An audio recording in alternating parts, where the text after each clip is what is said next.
Cool. So what I've got to do is actually press a bunch of buttons here because we are a one-man show, Adam. Hence, I've got to do kind of everything here.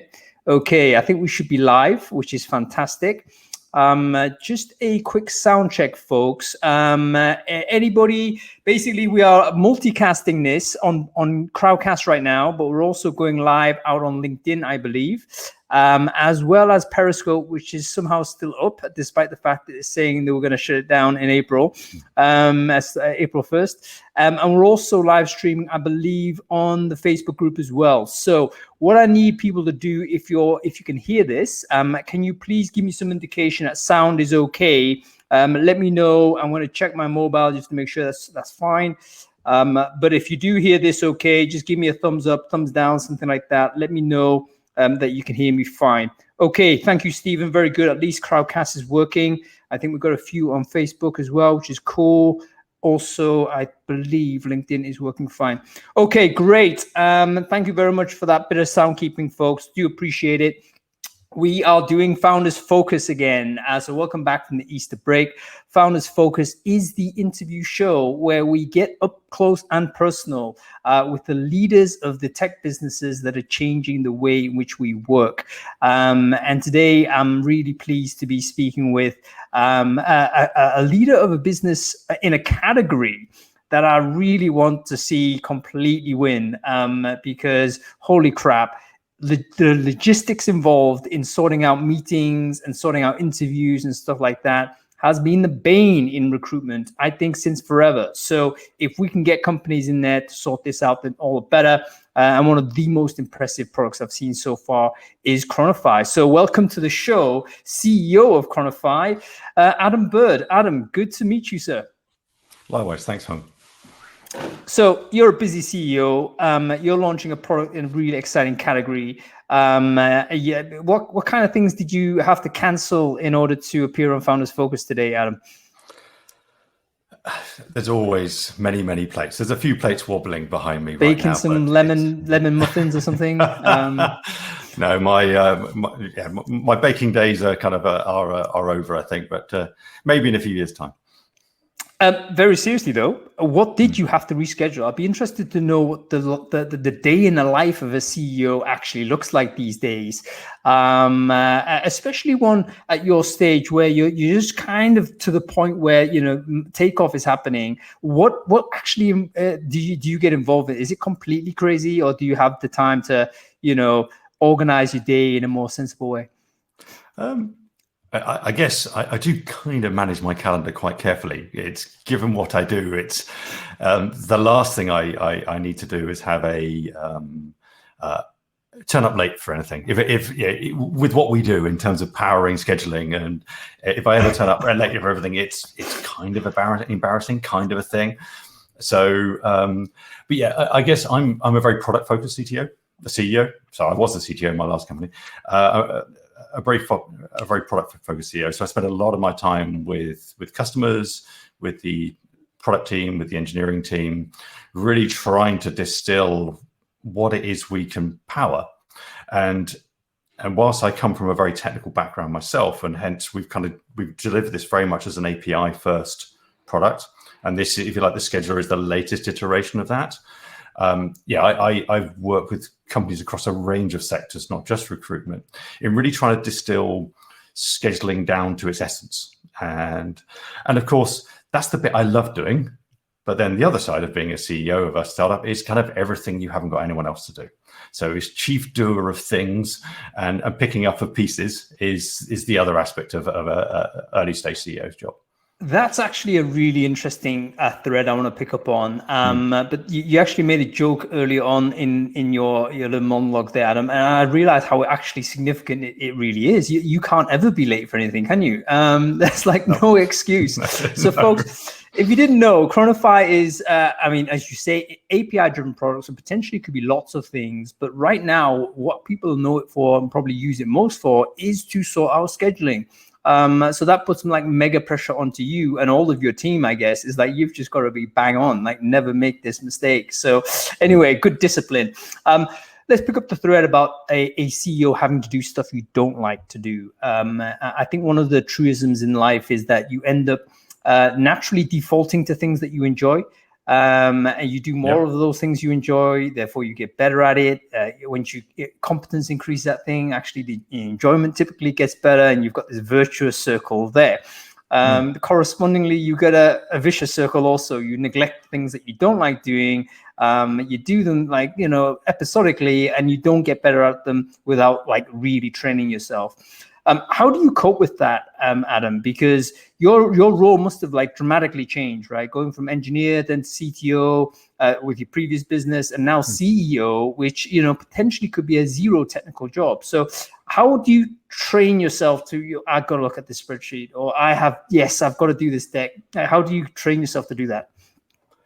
I think it's kind of a sense of responsibility. I think, I've got older, grey hair, and you kind of realize actually, back to your job is to spin plates, certainly in the early stage. And sometimes those plates will drop, but you've got to decide to make sure that those plates that drop are low value plates.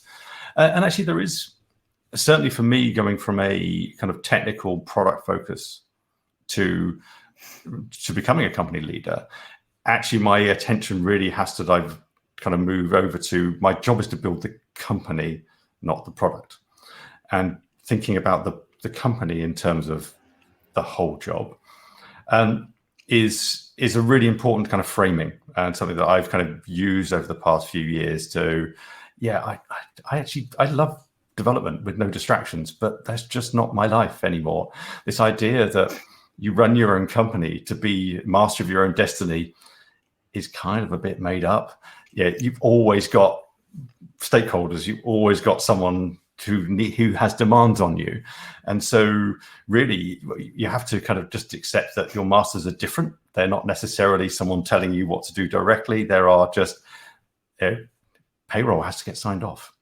I'll have a finance team to do that, but all these things have to happen in order to develop a business. And I guess what I've become very focused on is what I can automate, what I can delegate, automate, but not delegate in the way of saying just let someone else, not in terms of abdicate, is how can we run the company more efficiently so we're just not spending our time on admin. And no one should be spending their time on admin. Everyone should be spending their time on high value tasks, really. And so an invoice run should be an automated thing. A support ticketing should be an automated thing. This kind of trying to provision as much as possible automatically, which means the whole team are doing that. And I guess that, in many ways that comes through to kind of how we build our products. And the idea is that people like recruiters shouldn't be spending their time doing admin. Recruiters are people. They spend their time identifying the best people, the best fit for the role. That's what you should be wanting them to do. As soon as they're doing mindless paperwork, in the same way that salespeople rail against keeping the CRM up to date, always looking for ways to automate. And I guess that's where my kind of engineering mindset is quite beneficial, is that I don't like doing the same thing twice. And if I can avoid it, I will. I was about to say the engineering mindset, discipline, maybe even nature, if you like. Some people, I think, are naturally attuned to have this type of focus, may help you run a super efficient business in that respect. Because if it is something that, it annoys you to have to redo stuff, and that expenditure annoyance of time is a good word. Yeah. Wasn't it Bill Gates that said something like this? I forget who it was. Some sort of iconic ex-engineer turned CEO said something to that effect, where they're actually looking for, and it was a joke. I don't think he really meant it this way, but he was looking for like people who were inherently lazy, I think was the term. Yeah.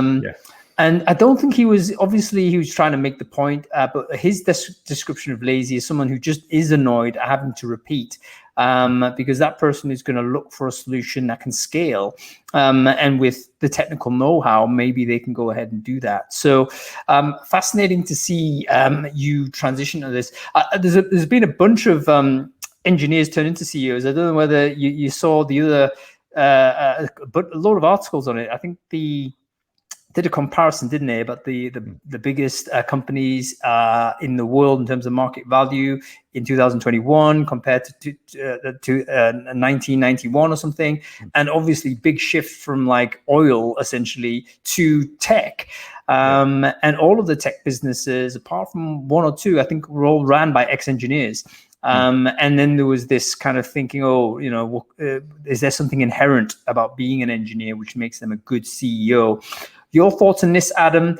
Is there something about engineering that makes you a good CEO, or do you think it's more a case of, look, the entire world's just got more technical, and it so happens that the people who are building those types of companies have become, the CEOs as a course of a trend rather than any inherent characteristic? It does feel like this kind of successful company culture is leaning into successful engineering culture. So if you look at, around about 2000, the Agile Manifesto came out in software engineering. And this idea about getting software engineers really close to customers, as close to customers as possible, and providing a framework for them to deliver value incredibly quickly and safely. And then you kind of fast forward and you look at the kind of leaders of Netflix, for example, Reed Hastings, ex-engineer, and their entire culture, as far as I can see, is around doing exactly that. Getting people as close to customers as possible, giving them a framework to deliver value as quickly as possible, and empowering them to do that, and kind of the safety net of being able to do that really, really quickly, and therefore iterate. So I think naturally, engineers and engineering leaders who are at the early stages of that agile revolution in software development, where it moved from like ship once a quarter and hopefully everything's fine to ship every hour, and pretty much it's that those 3 lines of code you just shipped are the ones that have broken everything. Makes that whole process far easier to do far more quickly. So I think it's natural that as people start to apply that to larger organizations, people are reflecting on, actually, we can kind of remove the barriers between people and customers, and remove the barriers to people delivering value. And I think probably the last 12 months have seen an acceleration in that, because part of the development approach is very much, you kind of almost forced to be outcome driven. The manner by which engineers build things is kind of irrelevant, as long as the checks and balances are in place, and they're following process, and they get that value out there. And I think what we've done with everyone, or a large swathe of the community, moving to remote working, is managers have had to start to be very outcome driven. The idea of just looking over someone's shoulder and seeing whether they're in and getting a feel for whether they're working just doesn't work over Zoom. So naturally, I think organizations that have started to embrace that idea around empowering people to deliver value in a safe way have come through this last 12 months far more successfully than those that haven't. There's been less to relearn, and really they're doubling down on that approach to culture, which whether or not, I guess my hope is that then moves out to all sorts of industries. And there's some argument that every company is a tech company. Don't know, but fundamentally, I think this approach to empowering people and giving them the framework to be successful in a supportive way is how companies will survive and flourish in the next 10, 20 years.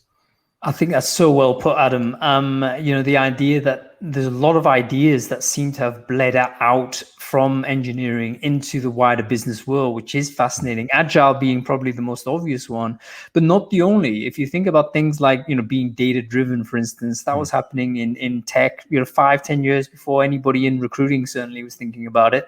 Or about open source, again, very much tech driven, obviously, most applied there. But now everyone, in our industry, HR, recruiting, they're talking, we should open source everything and, allow things to happen by community sourcing rather than some sort of strategic direction. So it is very interesting to see how this happens. And I think you're right, with the shift to remote, this short, sharp shock everyone has received, we've had to shift away from, we've had to super focus on what is being shipped effectively, if you want to use engineering speak. That is the judgment of how things work. So maybe maybe leadership in engineering does translate to the new world of work if these ideas seem more ideas. Parallel processing, for instance, is another classic example where engineers have understood that actually one of the ways you can do things efficiently is that you don't have to do everything sequentially.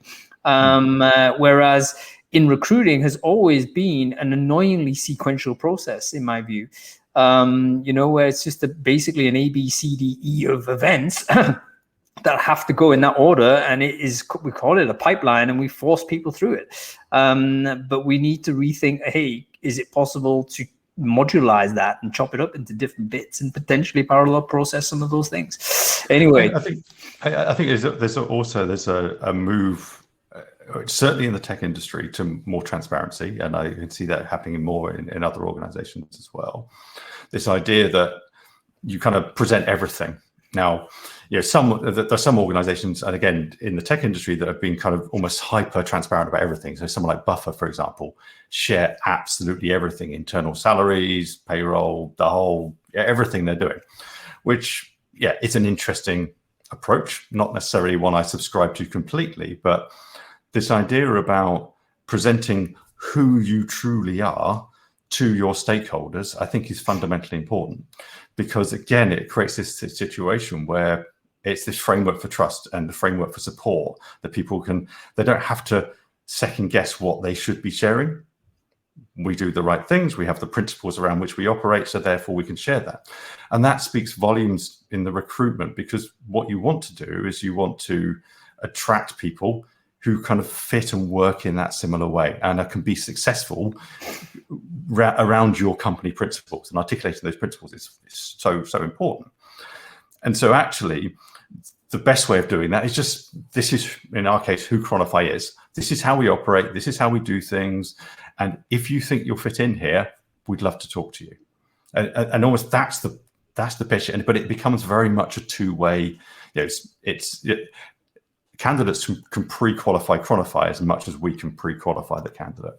Which is what we want, isn't it? I mean, at the end of the day, we want to make sure that the fit it's a win-win exchange, because it's either win-win or lose-lose. There's no scenario where the employer wins and the employee loses in this regard, because both parties are losing, really. So I think this people might call it radical transparency these days, which is open door, open garage policy, work in the open, basically.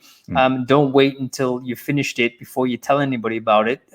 Work it through in public, and then potentially expose yourself for feedback early on. It's another version of being super agile, in the sense that you're building something, a process, a tool, even a recruiting strategy. Why should that be locked in the garage? Open it out, and then if it's flawed, it will be critiqued by the community before it's out there. And you'll know early before you've made the big investment. Exactly. And you'll take the pressure off, instead of this big launch, which, again, using engineering speak, previously was this, quarterly shipping, which was hugely stressful. If anybody was in engineering, pressing the CD, exactly.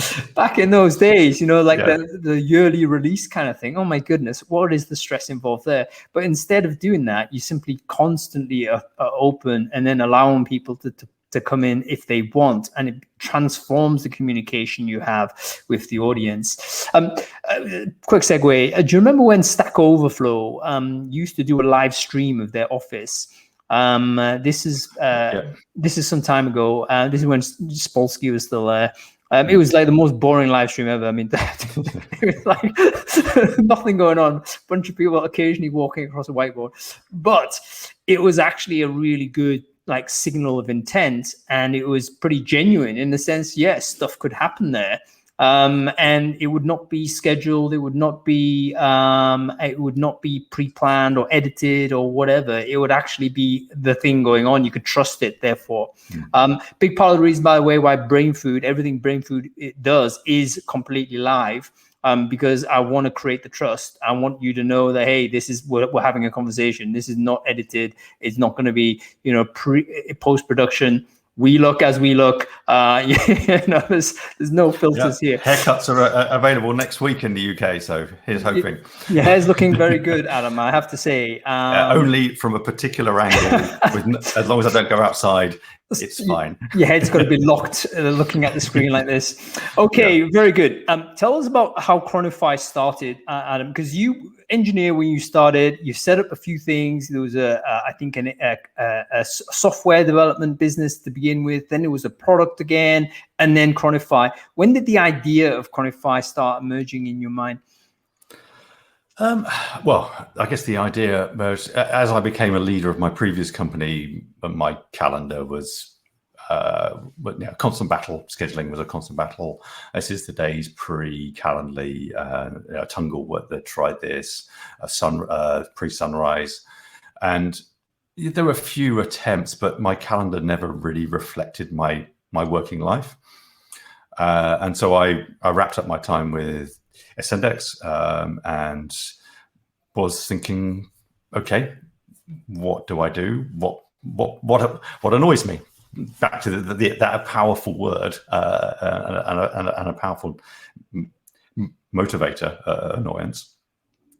And taking an engineering approach to it, I realized the problem with calendars and scheduling for me wasn't about UX, which most people were focusing on. How do you create a nice booking experience? The problem actually was, how do you allow data to flow between applications in a way that protects people's security and privacy? That was the fundamental. And so I'm very much a back-end engineer in terms of my thinking and the way I visualize problems. And so I convinced Gary, who we'd met a few years ago at a kind of networking event I started in Nottingham for the tech industry. And he'd been off doing other great things, but we stayed in touch, and convinced him to leave his role as lead engineer at Zopa, say, let's solve this calendar problem. How hard can it be? Turns out that there's kind of a lot to it. But really, the kind of initial focus is, okay, right, well, we need to solve the underlying connectivity issues and build this kind of platform upon which we can then build the technology to solve the problems. And actually, the first problem we addressed was, okay, well, how do the software we use on a day-to-day basis get access to my calendar in a way that, again, back to that security, privacy, can't just ruin my life by deleting my calendars inadvertently, deleting my events inadvertently, that kind of thing. And so we built an API. Now, I've been building APIs since 2002, since way before they were cool. And so I've made an awful lot of mistakes. I was able to bring a lot of that learning. And I think this is one of the key things that I bring as a technical CEO to Cronofy, is we are fundamentally at heart a technical product. We're solving very, very technical problems. But this ability to kind of map them onto end user problems is, if you like, that's our killer feature as an organization. And so we started working with a number of organizations. I think Skyscanner were an early customer. So they had like a travel concierge product and a few kind of marketplaces and online booking apps, and really started to see traction, but especially in HR and interview scheduling. And this then, trying to schedule meetings with interviews with engineers, absolute nightmare. And that was like, it was almost that kind of light bulb that this would be a big sector for us, and this was some clear value here in us solving these problems. But what I recognized is, again, that we could have then gone off and built, we'll build an interview scheduling solution. And the realization was, well, we're just creating yet another island, another sort of place where information has to fit. Let's work with the software vendors who already have those relationships, are already solving that problem, and have perhaps been unable to provide that end-to-end solution to their users because of the kind of complexities of integrating with calendars and the complexities of all the variety of scheduling use cases and sequences of meetings and assessment days and optional groups and round robin and everything else. We can provide all the technology to allow that to happen. Then our customers can just embed that into their application.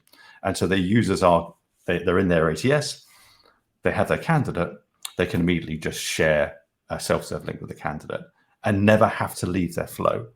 And that's a really, really important aspect of the way Cronofy is built. People shouldn't have to leave their flow in order to use it. I love the clarity of vision with that, Adam, and also the clarity of the sort of the customers that you're addressing and who they're dealing with and what have you. Yeah, that's I think one of the biggest challenges of problem solving is choosing and keeping your focus on which particular problem to solve, because there's endless numbers of them, and you probably have competence at knocking a few of these down. But in order to execute on a great product that is really useful, you've got to really boil it down to that one or two things that you're doing. So I absolutely love the focus there. Take us a little bit further down this journey, Adam. So you and Gary were building this thing. You got an app there. You got a few customers going. Was it Cronofy at this stage? Was it already a business, or was it just two developers saying, "Yeah, we can build something"? So I guess we onboarded our first customers in late 2015. I'm trying to think who was in the team then. I think we hired an SDR to do some kind of initial outreach, just to kind of experiment with that. We had a marketing person who was generating content. Certainly knew that,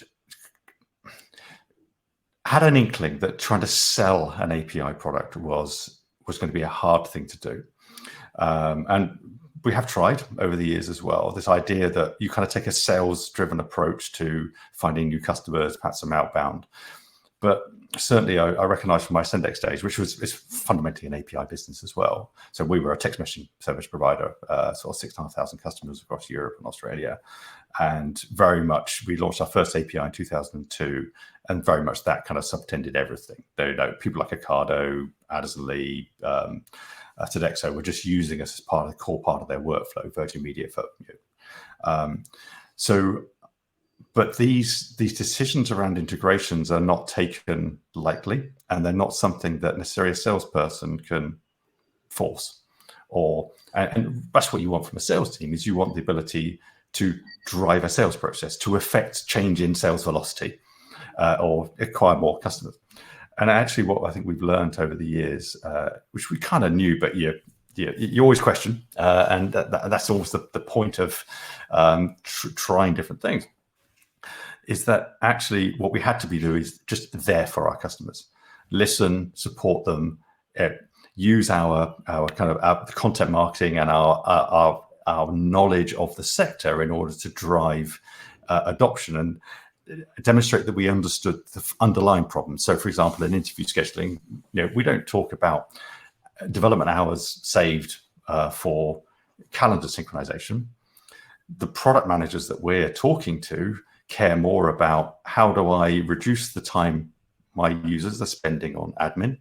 How do I improve the candidate experience? And how do I reduce the time to hire?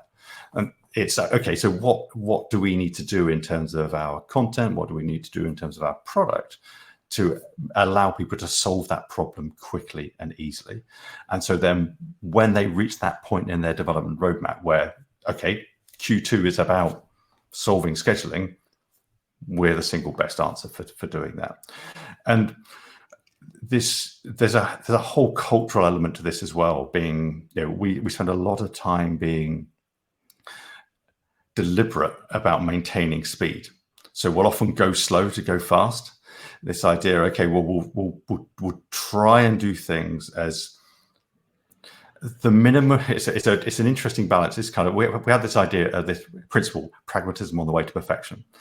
And so we would love to build beautiful things that are perfect. Unfortunately, we don't have infinite time. So what the key things we do on a day-to-day basis as a team, it's probably the principle that people turn to the most, is thinking, okay, what can I do that solves the problem but doesn't preclude me from solving this problem better in the future?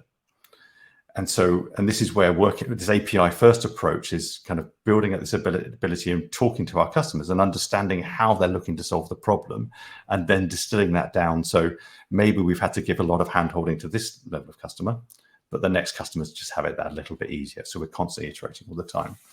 And so what this has meant is, as an organization, as we started rolling out, we've kind of built up this momentum, if you like, and people recognize that Cronofy is powering the interview scheduling in the apps they're using, the top sort of ATSs in the world, and increasingly more. And that's because we've recognized our position is not to try and force people to use it, is to provide the best possible solution and be there when they're ready to use it. Yeah. Again, I'm really. I mean, I say impressed as if I'm anybody to judge you or your business. I'm not. I'm just the dude, right? But I'm really impressed by the understanding of the sales strategy that you need to adopt for this type of product. Because there's a gap between the person who gets the benefit from the product versus the person who actually purchases it, and that is often just a kind of a thicket that a salesperson is not going to be able to chop through, and simply won't have the skill set or the right degree of knowledge in the different buckets in order to do that. So going by your approach, I think, is super smart, and hopefully a nicer way to kind of build business in a sense, because the worst thing we want to see. I don't know. I get demoralized by the idea of having a staff of like 25 people in sales and just hammering out 1,000 calls a day. That kind of approach probably is done its day, and we need to move away from it. And in the end, by being an API play, you've got a real chance of scaling out super quickly if you get the breakthroughs with the right partners and the right companies that work with your software. So that's a very exciting thing. Yeah, but also I think what we've been doing recently with the, if you think of our product as a series of layers, we've actually introduced a very top layer where actually it's a plugin to Outlook and Gmail, which is again used by recruiters. So would you believe there are some ATSs that don't use Cronofy for scheduling? Crazy, I know, but they don't. Yet customers still want all that capability. So we've shipped a plugin for Gmail and Outlook and various other applications. And actually the value in that is, yes, we've distilled everything we've learned about scheduling over the years into a product that anyone can use, but it gets us that bit closer to our customers. Now, for me, in my perfect world of my perfect vision for how scheduling should happen, you shouldn't need that. It should just be baked into the application. But pragmatism on the way to perfection. Yeah, it's a really what we believe is a really excellent way of solving the problem right now and quickly, but also gets us closer to customers again. So any recruiters who are using it, we're constantly learning about how real people are using it, which then allows us to, okay, well, if we kind of enable this API capability here, then all of these software companies can take advantage of it as well. So it's a really, for me as a product person, it's the best job in the world. It's great. I get to kind of just work out where these things should be fitting. That's right, and you get you get your customers to do the thinking and doing for you, and they can prove it as they're going. So those little apps that give that small bit of functionality to these customers. I presume you might just ship this for free. These plugins on Gmail, Outlook, or whatnot. Yeah. Anybody download, anybody use it. You get better at your job, Mr. Recruiter, Mrs. Recruiter. And what you also do is just educate the software provider on how to build even better solutions going forward. So perfect win-win-win. Let's throw some stats out there for the audience. There's a lot of people who struggle with scheduling, but because it's one of those things that we've accepted as being, of course, it's going to take this amount of time. We probably have never calculated it. It's one of those things we've just assumed it's going to be a pain in the ass, and we haven't done any numbers on it, and we haven't thought about potential solutions. What have you discovered in sort of as you've built this product and this business, Adam, as to how much time we're spending doing scheduling? What is the problem? Why is it so hard? Those types of things. Oh, right. Let me think. So, we've looked at this from both the, if you like, the candidate, the kind of recruiter perspective, but also the candidate perspective. And certainly, we've recently done a big survey across, I think it's like 6,500 people who've been for an interview over the last 12 years. And this is across the US, UK, France, and Germany. And what's really fascinating is around the kind of perspective recruiters have and the challenges recruiters have around scheduling interviews, but also running that up against how the candidates see this. So certainly, what we've learned is almost 2/3 of interviews involve more than one person. So there's a panel, there's at least two people in there, which you think from a recruitment, from a scheduling perspective, is using a Calendly link to schedule one thing is kind of fine. It's easy. It's kind of solved. Two people, hold on, I've got to. It's that kind of square law where the complexity just kind of it squares each time. Becomes a three-body problem rather quickly, doesn't it? Exactly. And all this time where you're trying to solve this problem as a recruiter, you're delaying the candidate. You're letting someone else potentially poach that candidate who's kind of someone who's got their scheduling act in order, as it were. And we're working with customers now who there's a big trend, certainly in engineering, to these sequences of meetings where certainly pre-pandemic, there people were coming in. So you bring the candidate in, and they may be top and tailing with a recruiter, but there may be three people they need to see, and the order didn't really necessarily matter. Or maybe you had panel interview at the first, and then two other people they need to see. Scheduling that was an absolute nightmare. And as you talk to customers they're saying, well, what we do is we ask the candidate for some mornings, and then we furiously go around and find people and say, well, candidate, please hold those 3 mornings, and then we'll kind of work out whether or not we can do them. Whereas if you can apply technology to that problem, that becomes, well, I'm just going to offer the candidate mornings that I know I've got a set of people that are available to do those meetings. So that's super important. And it's kind of, we looked at kind of other stats. The recruiters are 90% are spending 2 or more emails or phone calls in order to set up something, which is just admin. It's just crazy. The high value members of the team whose job is to get under the skin of candidates are just doing admin. So that's pretty crazy. But then there's the other side of this is around, okay, well, what does this do to the candidate perception? And in our survey, so we looked at, say, the US as an example, so over half of people left an interview process because scheduling just didn't happen. Just dropped out because it's taken too long. And that is absolutely astonishing. And that almost skews more to younger members of the population. So, as an old fuddy-duddy, I'm Gen X, so which is the coolest era, I think. It's the best name. None of this millennial Gen Z business. But if you get down to kind of millennial and Gen Z, then the kind of the patience for delays falls dramatically. And really what people want is kind of, they're really citing that, the key frustrations are lack of responsiveness, so communication, which is often around the scheduling problems. 34% cite lack of responsiveness, 24% cite interview scheduling delays.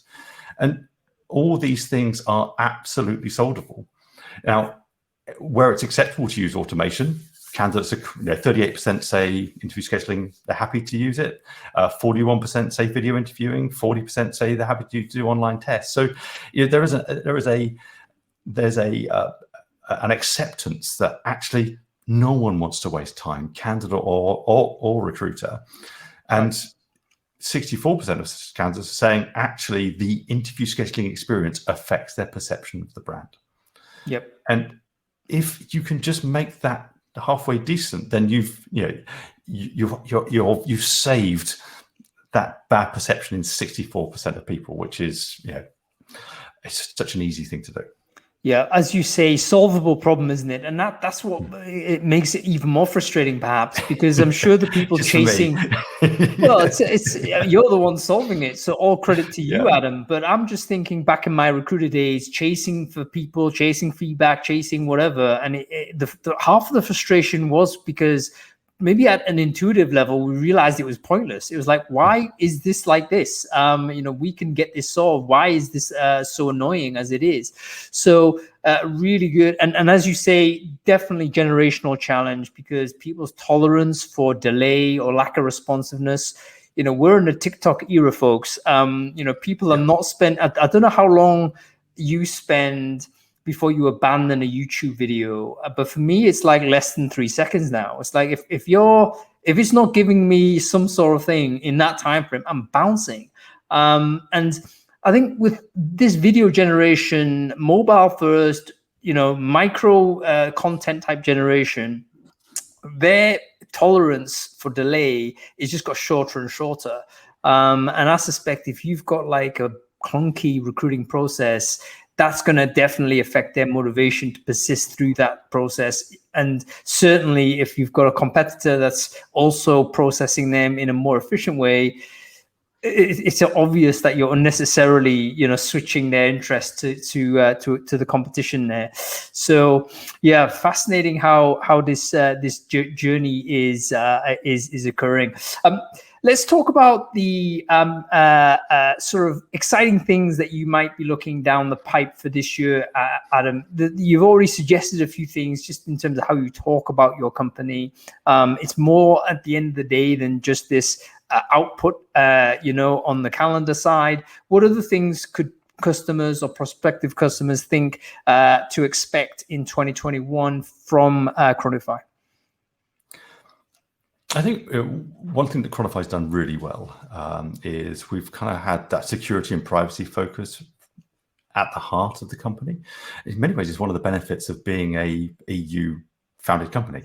We had GDPR. Well, we were just before GDPR, but we knew it was coming. And so we based our entire processes off the German data privacy law, which formed the foundation of GDPR. And we're moving into a world now where, yes, it's fundamentally important, and data and where my data is stored is actually something that people have to care about. Yep. But not just companies, but individuals as well. And people are starting to care about. And that's not just in the UK, that's across the US and other jurisdictions as well. And so by having that as an underlying focus and understanding data flows and everything else we do, we're in a position to really support, if you'd like, that consumer booking experience that's enterprise ready. And I think that's really, really important. And enterprise ready is not just about single sign-on. It's about a fundamental understanding of how a company operates in order to protect data. And that's both the data of the recruiters and the interview panelists, but also the candidates as well. Because this is PII, and this is something we have to be very, very careful about. And so from our perspective, it's such a core part of what we do that there's a real opportunity for us to double down on that. And certainly with our own scheduler product, that we're doing a lot of work now in terms of providing an enterprise-ready scheduling experience that can either be plugged into Outlook and Gmail or be plugged into your ATS or your HR application. And so really that we're kind of doubling down on that. But also I think for us, there's an aspect around it's kind of automation, and there's a large no-code movement at the minute. So for those who don't know, no-code is this idea that non-developers can start kind of joining systems together in order to automate workflows. So for example, if you have a list of candidates, you can push them to a system and it will automatically send a bunch of emails to them, but also plug that back into your ATS and send scheduling links and trigger follow-ups. And there's kind of perhaps send a survey. All these things can be started to join together with services like Zapier. And so again, being an API first product, it's trivial for us to say, well, actually, we can support those workflows. So you benefit from all that sort of security privacy piece, then that data is protected, but you can plug it into these services that allow you to orchestrate the right workflow for you. And again, this is so core to, if you think about the way products are built, product teams now in companies are they're kind of building again, whereas everyone went the rush to outsource. We buy SaaS and we'll just have a product that works. People are realizing that actually it forces them down workflows that aren't allowing them to differentiate. And hiring is one of those areas where actually you want more control over that workflow. So you want the flexibility to orchestrate, but solve the problems. This plumbing you just want solved. You want to focus on the bits that differentiate you as an organization. And so giving that capability to do that is a really, really important part of how we think about product, but also how this kind of no-code side of things allows you to solve those problems. This is a very exciting thing because we're close, it seems, with low code, no code. We're close to the point where, you know, a non-technical person could stitch together via multiple sort of a library of different products, a fairly significant sort of system that could operate, that is custom to their own sort of needs, specific needs. So it's a completely different way of thinking about software, where, you know, either you buy off the shelf and have to adopt your workflow to whatever the, you know, big business tells you this is how you're meant to do it. Or, you know, you ask for customizations and all this type of stuff, which, you know, you generally don't want to do on either side, because then you're locked down to something that's fixed anyway, and your process can't ever change because you've locked into this way of doing, which, by the way, a lot of HR processes are actually stuck the way they are because of early commitment to a software product that they can no longer get rid of. So you lose a ton of flexibility that way. So very exciting to see what emerges from that journey. I think you're totally right to double down on this, Adam, as well, even though perhaps the return, you know, probably won't be like one of those immediate returns where, okay, brilliant, we're going to see like immediate outcomes in 3 months of getting this out. No, it's more a case of just being on trend, like long-term trend, 3, 4, 5 years down the line. This is where the world is going to be and what customers, I think, are going to demand. So really interesting. Yeah, I think so. That's the Cronofy way, is to invest for the long term. Like back to this idea about you build slow to go fast in the future. But also, you know, the flip side is the engineer in me gets quite nervous about almost the sellotape and string of multiple systems and different people's logins, and so and so's left, so that breaks the post-interview questionnaire workflow because their credentials no longer work. It makes me nervous about that kind of things. But in terms of the experimentation and the ability to try these things, and back to what we were talking about earlier around the sort of culture of providing people a safety net with to experiment and try these things, I think the challenge is going to be, okay, well, that's great. I now know what I'd like to happen. Now, how can I make that just that little bit more robust? How can I kind of almost, okay, that bit I know is kind of fixed now. I want a software system to kind of run that bit in a stable, reliable way. So I'll just glue these two bits together. So part of the way I think about these things, the way we think about these things is, okay, so maximum experimentation, but almost you can kind of get your software system to do a bit more, and we'll provide the capabilities to do that. Or as you kind of, you decide where on the stack you're happy to do more work, and therefore it's potentially more brittle, but gives you that maximum flexibility. Or if you go further up the stack, but like you say, rather than being forced into right at the top, this is the way we work, or you have to build it yourself, this flexibility to sit somewhere in the line and work out what might work for your organization is going to be really, really powerful. And we're not having to think about data controls and IT sign-offs and all those kind of things. You know what, you map these ideas on top of what is happening with, you know, companies in terms of the human relationships within companies. It just makes even more sense, because very clearly with the shift to remote, move to hybrid, let's say, back to office, you know, all these types of experimentation, one key message is coming out loud and clear is that you need to give the employees optionality, the options to choose their way of working. And that's going to trigger all kinds of like cascade effects. Everyone's going to be basically less unified in their ways of working. They're going to just produce slightly different sort of flavors, even if they previously been in the same job. They're going to do things slightly differently and they're going to fall a little bit out of sync, and probably going to need ever more custom type ways of working, which means that we're going to need more flexible ways of working with technology rather than, you know, these huge monoliths. So very interesting. Like I say, I think the arrows,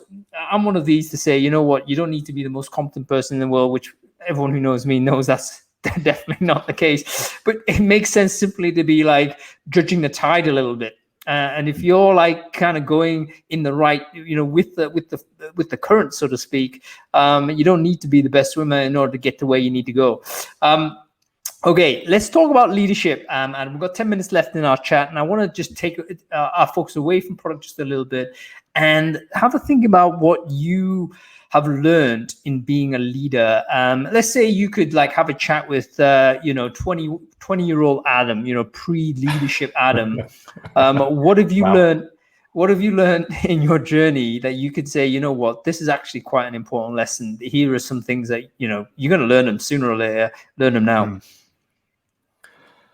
I think the most important aspect of leadership I've learned is not to try and lead.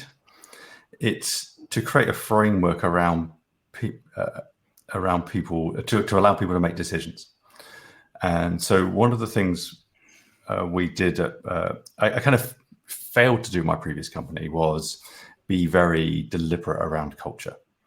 It just kind of evolved. It was, we grew to about 80 people before I left. And so it was my first time kind of having an organization of that size, and sort of end up almost watching from the sidelines this culture evolve, which was fine. And we were lucky that it didn't, it wasn't terrible, but it wasn't, there was no consideration, certainly by myself, given towards it. It was like, oh, what feels right? So what we've done with Cronofy is being very, very deliberate around principles. And we've chosen the word principles as opposed to values, because the principles it's the principles upon which we make decisions in Cronofy, how we decide what we do and how we operate. Rather than, my concern with using the term values is you kind of err into judgment, being sort of judgmental.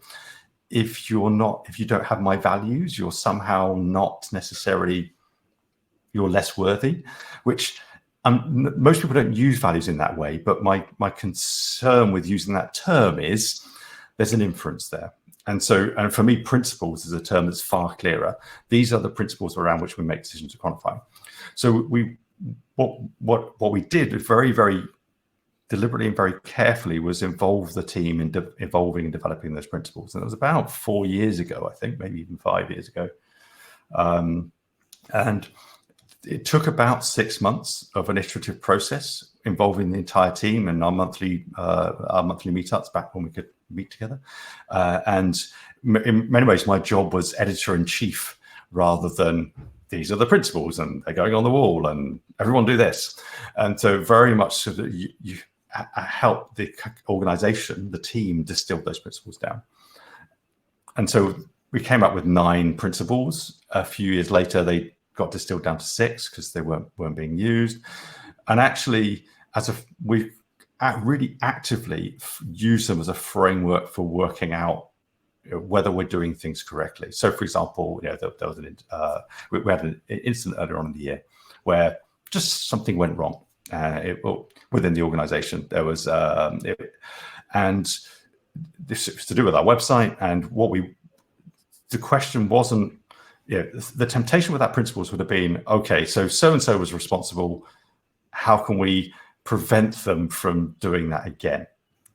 Was actually the real question was, back to kind of 5 whys methodology, the having principles. Okay, well, which principles applied here, and were the principles misapplied, or were the principles inappropriate?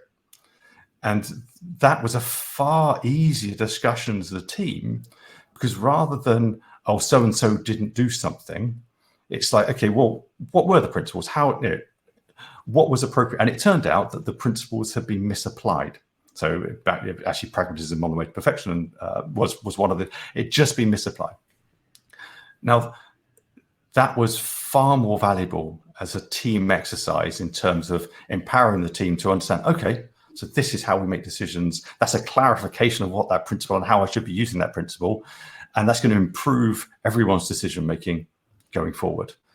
And for me, that's leadership. It's about creating the environment for people to succeed, and having a clear framework is an important part of that. But a clear framework that is not a diktat, it's something that it's a framework that everyone is a participant in. Yeah, so I mean, there's so many good things to distill from that story, Adam. The consensus kind of way of surfacing up and crystallizing what this framework is.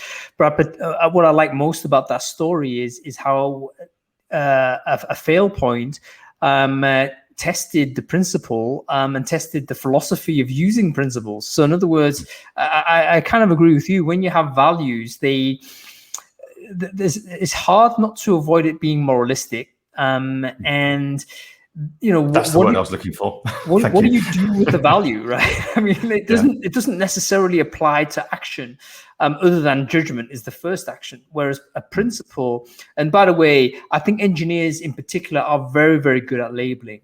I think this may be down to some discipline in terms of making sure your taxonomy naming right. is the hardest problem, right? Our engineers will tell you exactly this, and we spent loads of times just basically creating the right taxonomy down, because if you're not using the right way to describe things, it can basically create actions that you didn't intend. If you use the wrong word to describe something because you want to do it quick or whatnot, guess what? There's going to be an effect down the line where that will be either the term will be deliberately misused, or new things will just start growing underneath that sort of wrong term that you'd never intended to do. So you've got to spend time doing it. So I love the fact that you thought about principles of values. How many of us have thought about that? Whenever we're writing, say, the culture deck, or we're trying to do some sort of cultural definition, have you thought about the words that you're using to describe it, the categories? Anyway, number one, taxonomy, really important. Second point was that, you pull it out off the wall, so to speak, and test it. So, hey, something's happened. Let's use the framework as a tool. So it's not just like motivational stuff, a rallying cry, but it's actually a tool to help you diagnose a problem and then put into place a situation where the risk of that future problem happening is minimized. So it has to be actively used. And you're right in the final point, Adam, in the sense that once people have done it this way, you might actually habituate the team to keep using the framework, and that's how you really reinforce the culture going forward. Yes, the team have to own the framework completely. And you didn't know this at 20 years old, Adam. There's a lot I didn't know at 20 years old, but I felt that was the most relevant to this conversation. Excellent. In terms of your learning as a leader, was it all on the job? I mean, I guess most of it must have been, given the fact that the business grew up and you were the person that started those businesses, and again, or was there some source, or was there somebody that helped, or did you seek guidance in any other way? It was primarily on the job. I've been lucky that certainly I've grown up in the era of the internet. So I was using a Mosaic browser on the Sun workstation at university. But so the notion of information being available has just been part of, and so there's a natural tendency for me to go and look for information. And with the kind of explosion of blogging, as I became more aware of what I need to be doing as a leader, that happily coincided with an explosion of information about leadership. I've used an executive coach for a while, which was interesting. But I guess more recently, I found a mentor who actually I ended up inviting as chairman of Cronofy. But someone who's just, I can, there's a kind of mutual respect there, and also an honesty, and I can say things and you'll go, really? You sure? And that's incredibly powerful, this idea, and being that kind of vulnerable with someone, knowing that they're not going to judge you. And I think that finding that, but it took me a long time. And I guess that's the other thing. Perhaps I should have tried to find that sooner. I think I'd probably been more successful as a leader had I done that.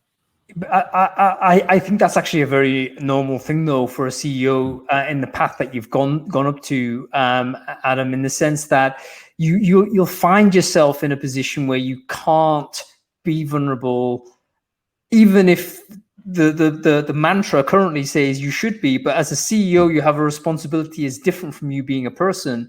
You have to represent the business. No, we're people too. Well, yeah, we are. Well, you are. But you know what I mean. It's like there's different pressures. I mean, that's the reality of it. Other people look up to you. The things you say have different types of impact if you compared to if you were just another employee. So that was a real realization. Something I didn't really appreciate is the power of the founders. Yeah, something I throw out an idea, and suddenly it became mandate, and it's like, no, that's not what I meant. It was just an idea. It has gravity. And it's good and bad, right? It's good and bad because you then have to then be very, very careful with how you speak and you train yourself to do that. And that's the opposite side of vulnerability where you don't have that type of filtering. So I think the presence of exec coaching, I think is got to be something that if you're a CEO right now or thinking about being a CEO, you need to think about that straight away, because having someone on the outside that isn't impacted by your decision-making, giving you input, I think is critical, because everyone else is impacted by your thoughts. So inevitably they are thinking that when they're having chats with you. So very, very interesting. Adam, I could keep talking with you for a long time, it seems, but I'm very conscious of your time. So I don't want to burn too much of it. Couple of questions like from the left field, not left field, but, from the outside. Big news actually happened last couple of days. Google versus Oracle. Have you been monitoring this? I've caught a few headlines, but yes, it's one of those things I need to read up. So I just read up on it this morning, but folks, if you didn't know, basically I think Oracle was suing Google for copywriting API, something like that, on Java. Right, okay. So when Google basically were developing, or they bought and developed Android, they used, I think, an API from Oracle in order to do that. And the big decision was, can you actually copyright APIs? Which I think actually has huge implications depending on how that goes, right? But anyway, it looks like Google have won that, which I believe is a positive thing. Would you agree that's a good thing, or would you side on the side of Oracle here saying, this is our API, you can't actually copy it?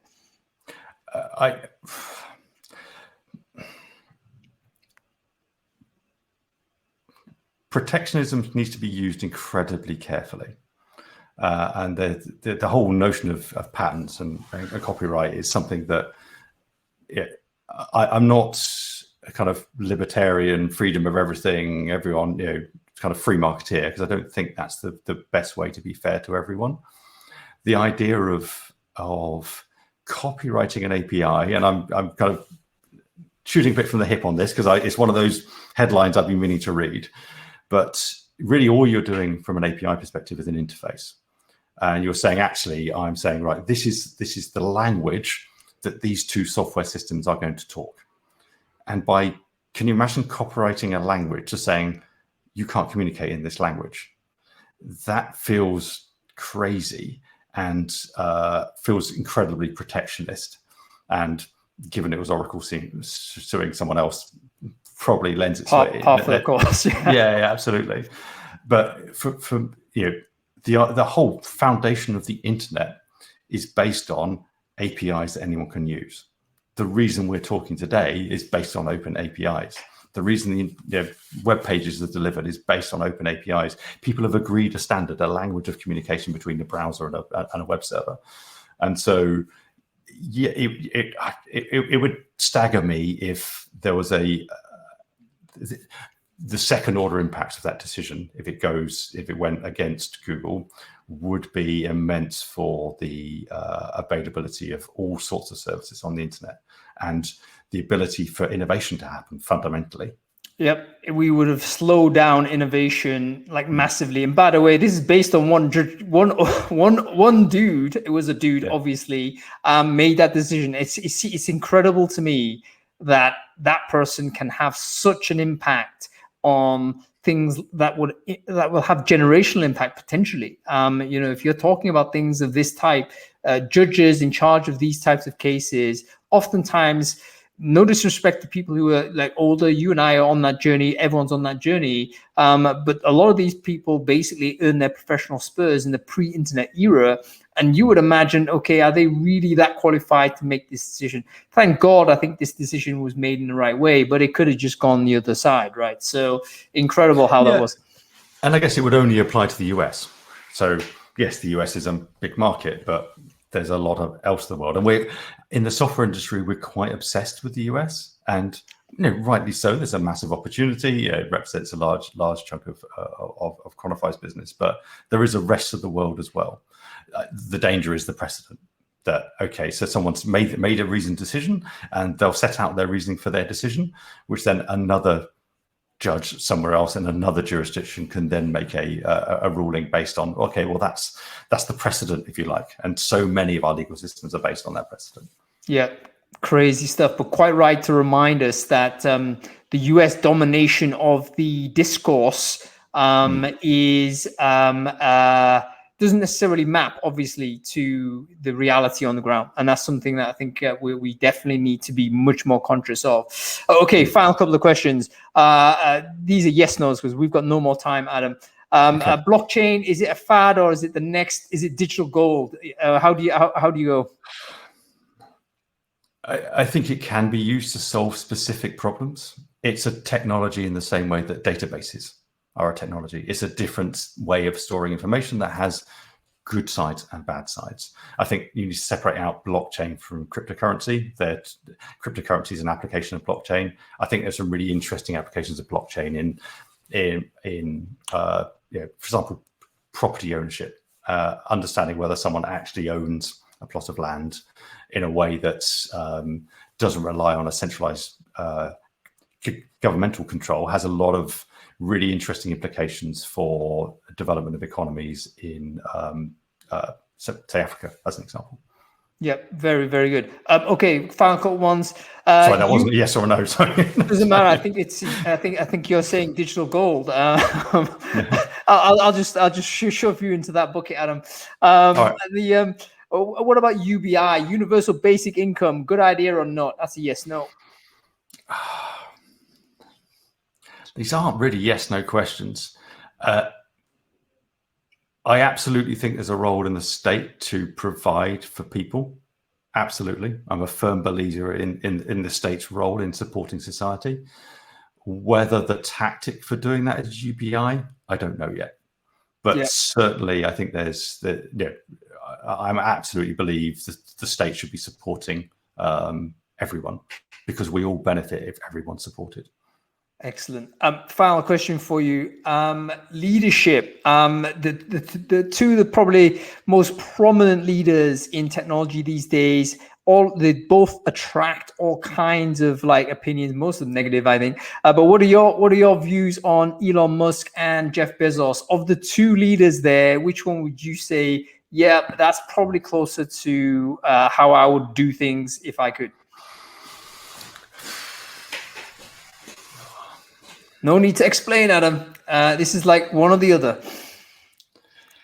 I would probably say Elon Musk without the craziness. I like to say I'm kind of more Earth-centered than Musk, but maybe that's the problem. I think both of them are off the planet, aren't they? Literally, in terms of their ambitions. I think the ruthlessness of Bezos is something I can't quite subscribe to. Right, that would actually be a lot of reasons why people do admire Bezos, because he is so lasered, focused on it. But okay, Adam, I've burned huge amounts of your time. Thank you so much for it. Really enjoyable to have a conversation with you, learn more about you and your business and your vision for your company. So if people did want to find out a bit more about you and Cronofy, how do they do that, Adam? Cronofy.com. Cronofy.com. There we go, folks. I will share that link to everyone in the follow-up. But thank you, Adam Bird. Great to have you on Founders Focus. No, thanks, man. Great to meet you. What a great show. What a great guy. Okay, folks, that was Adam Bird. If you have a problem with scheduling or you want to improve your workflow, you need to check out Cronofy, cronofy.com. Okay, we'll be back with Founders Focus. I think we're back next week. We've got a really exciting show there. Brainfood Live this Friday, of course. That is happening as normal. We've got a short week, but we're going to pack a lot of stuff in. So follow the channel if you're interested in this type of conversational content. See you later this week.